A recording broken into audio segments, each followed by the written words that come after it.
श्री स्वामी समर्थ. भाग्यवान कोण? बोधकथा. भाग्यवान कोण?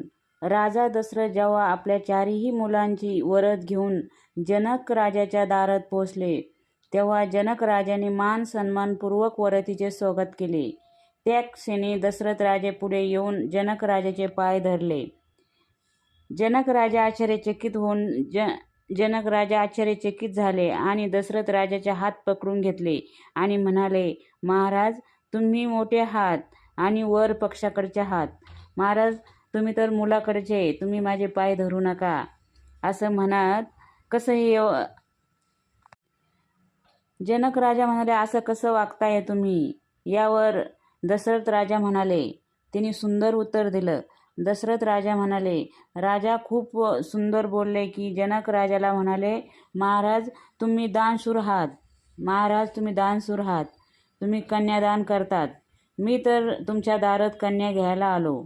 मी तर तुमच्याकडं आलो काही मागायला. मी तुमच्या दारात आलो. आता तुम्ही सांगा आणि देणारा आणि घेणारा कोण आहे यामध्ये? तुम्ही सांगा आता, देणारा आणि घेणारा कोण आहे? मोठ्या मनाने, तुमचं किती मोठं मन आहे. हे ऐकून जनक राजाच्या डोळ्यातून आनंद अश्रू वाहू लागले.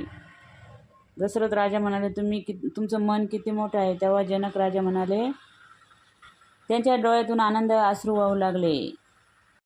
याचा अर्थ भाग्यवान तेच असतात ज्याच्या घरी मुली असतात. जनक राजा खुश झाले. यासाठी आपण कोणाकडून कधी काय शिकतो हे कळत नाही. आपण बोधकथा ह्या वाचल्या पाहिजे. श्री स्वामी समर्थ. हा जर व्हिडिओ तुम्हाला आवडला तर शेअर, लाईक, कमेंट करा. चॅनलवर नवीन असले तर सबस्क्राईब करा. श्री स्वामी समर्थ.